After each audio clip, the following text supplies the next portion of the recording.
আজ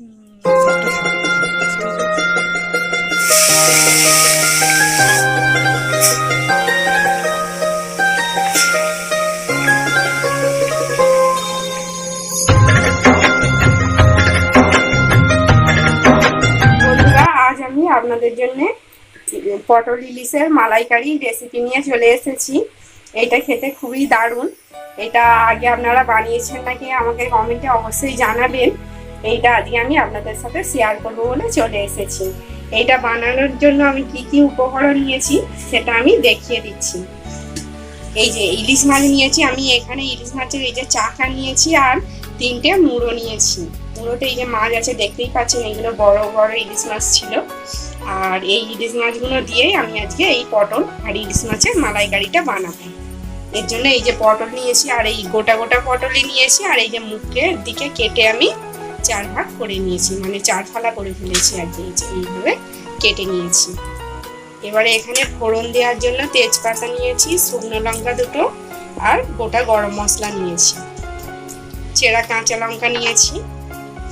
আর এখানে হাফ মালা নারকেল নিয়েছি, নারকেলটাকে কুড়ে আমি নারকেলের দুধটাকে বার করে নিয়েছি। আর এখানে সাদা সরিষা নিয়েছি, সাদা সরিষা, আর এখানে জিরে আর পোস্ত 1 চামচ দিয়ে এটা পেস্ট একটা বানিয়ে রেখেছি। তারপরে আমি ফোড়ন দেব, এই যে কালো জিরে পোস্ত নিয়েছি, লঙ্কা তেল লবণ আর একটু লাগবেই। এবারে আমি শুরু করছি এইটা কিভাবে বানাবো। এইদিকে লবণটা আমি মাছের মধ্যে মাখিয়ে নিচ্ছি। আপনারা শুধু চাকা দিয়েও এটা বানাতে পারেন। আমি এটা মুড়ো দিয়েছি, মুড়ো লেজা মাছের চাকাও আছে, সব অংশই আছে মাছের। সব মাছের মুড়ো খেতে আমার বেশি ভালো লাগে, ওই জন্য এটা আমি আজকে মুড়ো দিয়েই বানাচ্ছি। আপনারা চাকা দিয়ে এটা বানাতে পারেন। আপনারা কত ধরনের মালাইকারি খেয়েছেন অবশ্যই জানাবেন, আর ইলিশ মাছের মালাইকারি খেয়েছেন নাকি সেটাও আমাকে জানাবেন। এটা আমি সর্ষের তেলেই বানাবো, সর্ষের তেলে বানালেই এটা খেতে বেশি ভালো লাগবে। তেলটা আমার গরম হয়ে গেছে, আমি এবারে এর মধ্যে এক এক করে মাছগুলো দিই।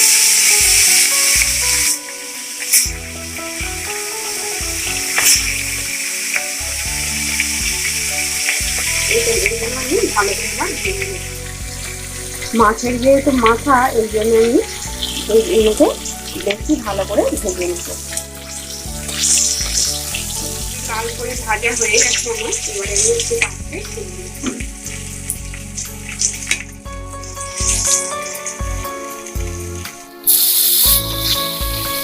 পটলে লবণ আর হলুদটা মাখিয়ে নেব। অল্প করে পটল নেব, পটলে বেশি গুঁড়ো করে পটল কালো হয়ে যাবে। অল্প লবণ নেব।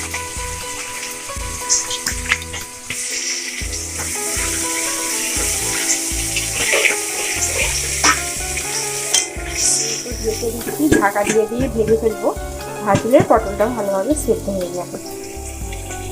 পটলগুলো এই আমি খুব ভালোভাবে ভেজে নিয়েছি লাল লাল করে, আর পটলটা আমার সেদ্ধও হয়ে গেছে।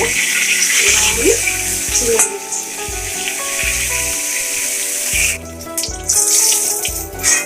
আমি প্রথমে তেজপাতা, শুকনো লঙ্কা, গোটা গরম মশলা দিয়ে দিচ্ছি, কালো জিরে 1/2 চামচ দিয়ে দিচ্ছি,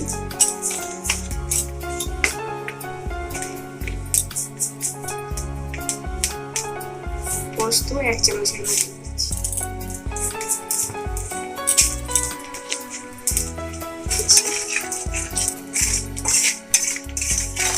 এটা কিন্তু বানানো খুবই সহজ আর খুবই তাড়াতাড়ি এই রেসিপিটা হয়ে যায়।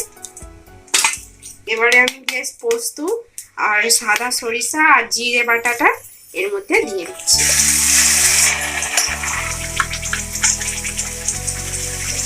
এটা 4 চামচের মতন হবে।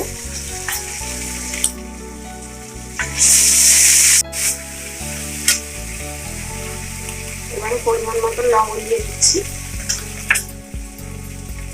লঙ্কা দিয়ে দিচ্ছি 1/2 চামচ, লঙ্কা গুঁড়ো,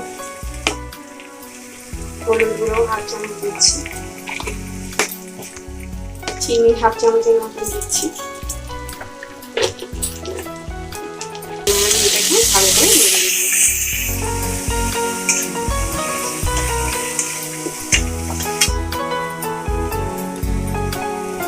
এবার এর মধ্যে নারকেলের দুধ যেটা বার করে রেখেছিলাম সেটা অল্প অল্প করে দিয়ে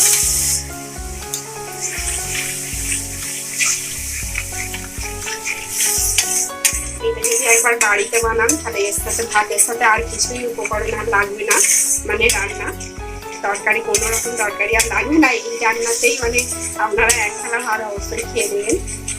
এই রেসিপিটা সত্যিই খুবই ভালো লাগে খেতে।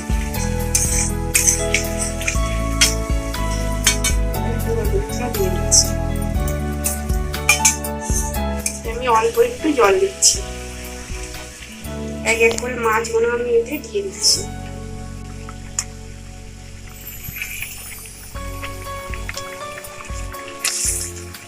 পটলগুলো দিয়ে দিচ্ছি।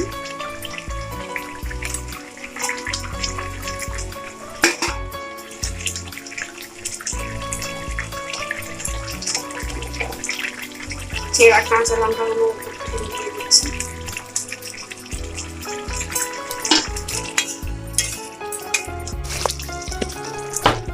বন্ধুরা এই যে পটল ইলিশের রেসিপিটা আমার এবারে হয়ে এসেছে, দেখেই বুঝতে পারছেন কতটা ভালো খেতে হবে। এইটা আমার তো মানে দেখেই খেতে ইচ্ছা করছে, এরকম অবস্থা আর কি। এবারে এইটাকে আমি নামিয়ে নেব।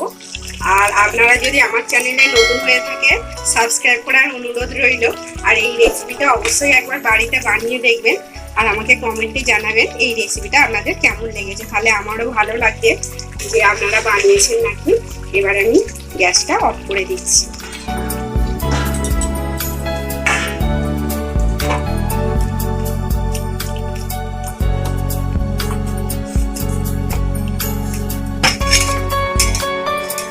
বন্ধুরা এই যে আমি ইলিশ পটলের মালাইকারিটা এই যে ডিশের মধ্যে একটা থালার মধ্যে এই যে সাজিয়ে নিয়েছি।